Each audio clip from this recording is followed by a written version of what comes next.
Bueno, y estamos con Juan More Bayona conectados para hablar de cómo avanzan los procesos de vacunas, las candidatas a vacunas para enfrentar la COVID-19. Señor More Bayona, muy buenas noches.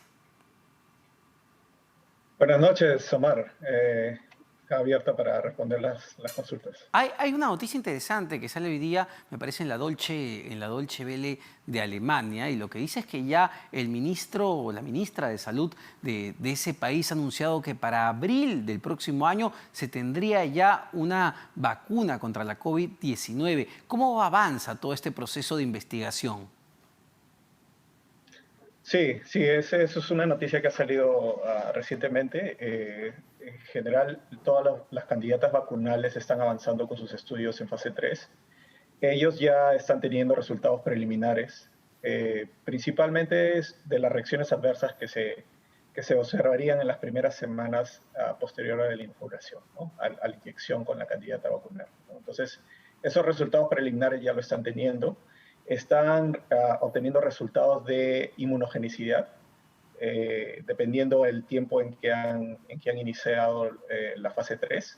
Esto generalmente lo obtienen en los primeros meses, pero el punto de la fase 3 es evaluar eficacia. Y para medir la eficacia de la candidata vacunal es esperar que aquellos individuos que reciben la candidata vacunal en esa población, en esos individuos, la mortalidad o los casos severos, cuando estos individuos se expongan al virus de campo, sea menor que aquellos que reciban el placebo, ¿no? Por eso es importante tener en consideración que estos ensayos tienen un grupo control, que es el placebo, y tienen el grupo de los individuos que se les administra la vacuna, ¿no? Entonces, al final o durante el proceso de evaluación de la fase 3, lo que se va a hacer es comparar a aquellos individuos que recibieron la vacuna versus el placebo, y si la mortalidad es menor en ese grupo o los casos severos es menor en ese grupo, lo que se tiene que evaluar es cuánto menos es, ¿no? Y de acuerdo a eso se procederá a solicitar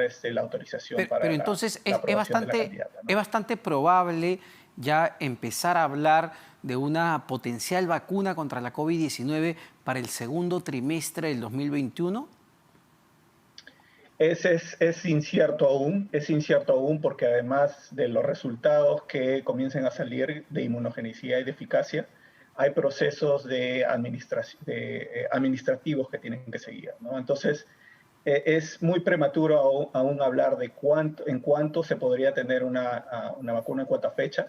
Lo cierto es que los resultados están avanzando y se están teniendo resultados interesantes, Es ¿no? decir, lo que dijo el presidente hace algunas semanas, de que ya los miembros de mesa, incluso en el proceso electoral de abril, ya estarían vacunados, serían los primeros en vacunarse, pues es más una respuesta política que en base científica. Sin duda, porque todavía no se tiene certeza de que la vacuna sea eficaz, ¿no? Una vez que tengamos una candidata que arroje resultados de eficacia, una vez con esos datos podemos hacer una estimación. Ahora, A la fecha todavía no podemos hacer eso. ¿Qué ha pasado, doctor More, con estas grandes farmacéuticas, Johnson Johnson, y entiendo que también la farmacéutica Eli Lilly, que han tenido que suspender justamente sus pruebas ante algunas reacciones adversas?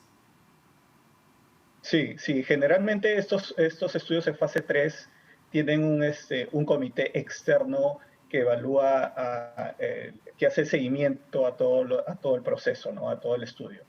Lo que hace este comité externo es, cada vez que se presenten casos de reacciones adversas severas, este comité tiene dos opciones: o sugerir una pausa temporal, que generalmente son días, o someter todo el estudio clínico a una para más prolongada. Lo más común es tener estas paras cortas de algunos días, y es lo que ha sucedido con Johnson Johnson y la compañía Eli Lilly, ¿no? Que son en realidad pausas cortas, ¿no? Y por Es decir, eventos de reacciones adversas en algún individuo, ¿no? son pequeños baches en este proceso que de por sí, entiendo, ha sido sumamente acelerado y nunca antes visto.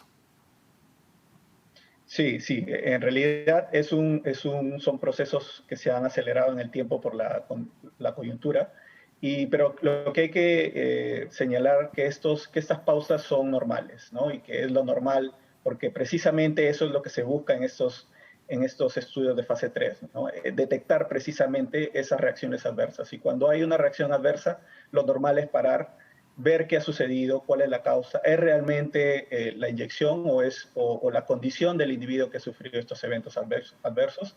A partir de eso, este comité externo que no tiene relación con la compañía ni con los laboratorios, hace una sugerencia y plantea continuar o parar definitivamente el estudio, ¿no? Bueno, entonces me queda clarísimo por lo que usted dice, doctor More, que todavía al conseguir una vacuna y que esta vacuna llegue al Perú va a tardar pero varios meses. Ni siquiera podríamos estar hablando y sería arriesgado hablar del segundo trimestre del próximo año.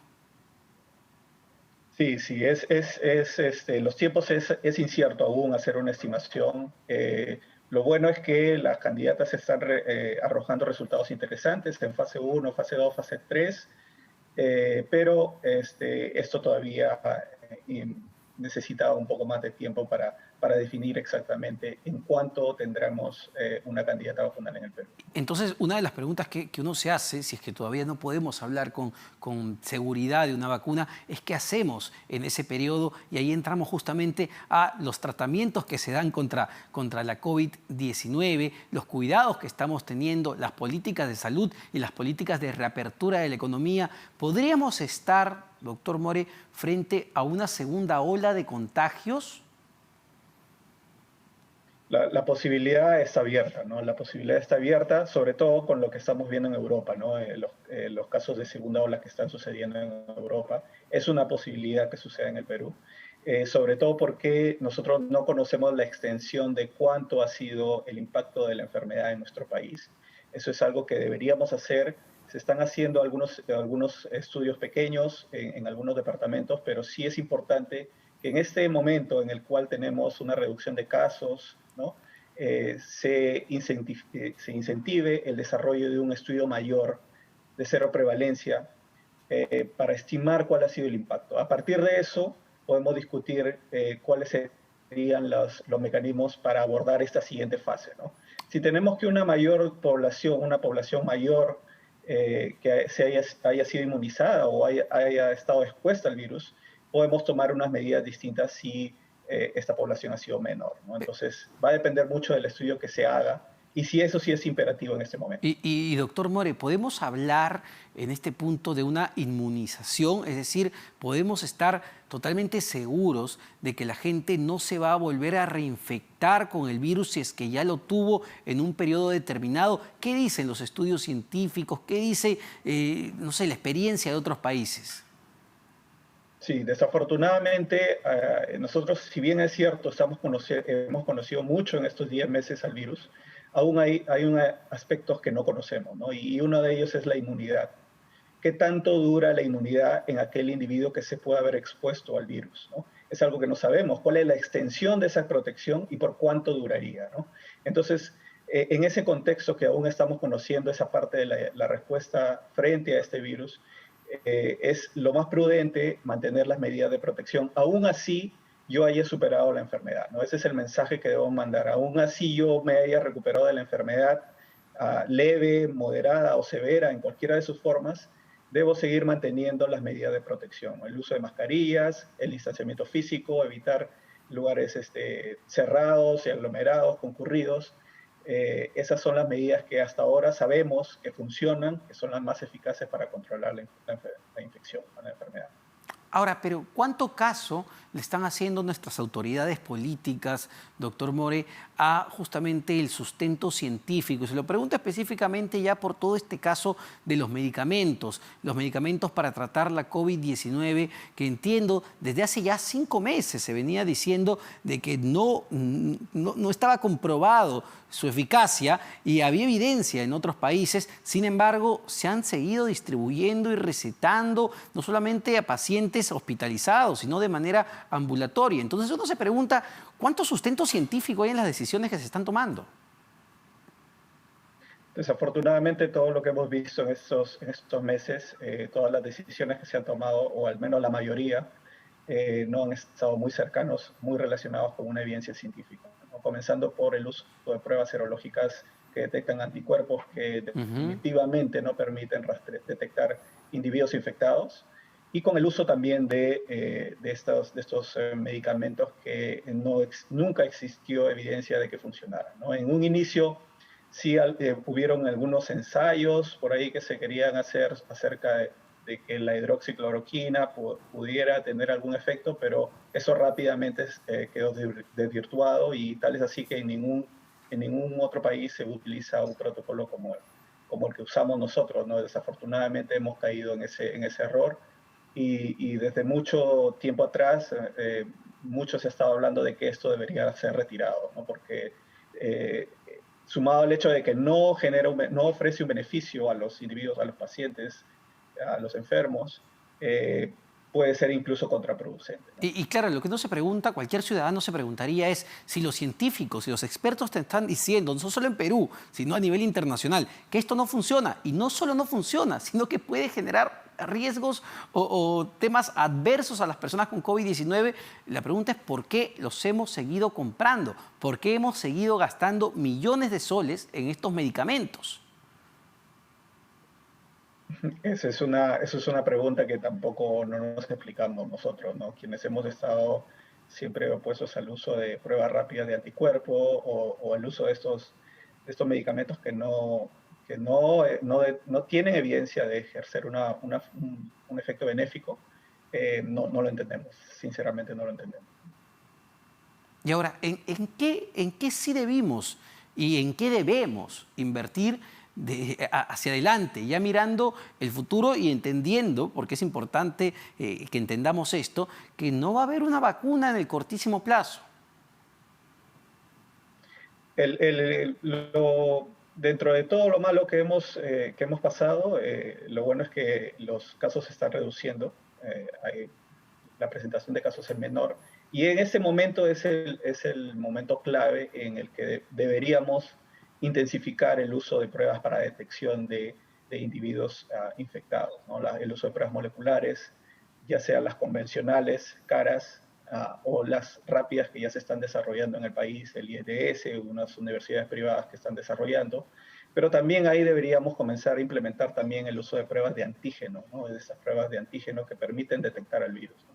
Yo creo que ese es un abanico de herramientas que sí nos permite rastrear a aquellos individuos que están secretando el virus y que están contagiando a otras personas, ¿no? Esa debería ser una de las herramientas. Reforzar las medidas que ya conocemos que sirven: el distanciamiento físico, el uso de mascarillas, el lavado de manos constante. Eh, Aún así haya superado yo la enfermedad, yo creo que eso va a ser fundamental. ¿Por qué? Porque hay un concepto de reinfecciones en el caso de los virus que son muy frecuentes. Aquí hay que diferenciar la infección versus la enfermedad. Yo me puedo infectar con un virus y no desarrollar algún signo clínico, pero sí lo puedo transmitir. Entonces, eso es muy importante, porque la transmisión es clave en esta enfermedad, sobre todo porque este virus, una gran proporción de los individuos que se infectan son asintomáticos. Cerca del 40% de los individuos son asintomáticos, y esos 40% son los que van a diseminar al virus. Entonces, en este momento, correr un riesgo de exponerme al virus no sería un ideal, sobre todo porque no conocemos la extensión de la enfermedad, ¿no? Mucho se ha hablado de la enfermedad respiratoria, que es la presentación clásica mayoritaria, pero también se ha demostrado que este virus puede infectar el sistema nervioso, el sistema digestivo, porque el virus tiene esa capacidad de replicarse en diferentes órganos. Entonces, de nuevo, no conocemos la extensión de la enfermedad, entonces lo mejor y lo prudente ahora es evitar las infecciones, ¿no? ¿Y de qué depende, doctor More, una respuesta rápida ante la enfermedad para evitar las secuelas? ¿O todavía hay muy poca información al respecto? Todavía no conocemos mucho acerca de las secuelas. Ese es un tópico muy interesante, que se debe profundizar. Lo que sabemos de las secuelas es básicamente de enfermedad respiratoria. Sin embargo, también hay secuelas, pueden haber secuelas digestivas, el sistema nervioso.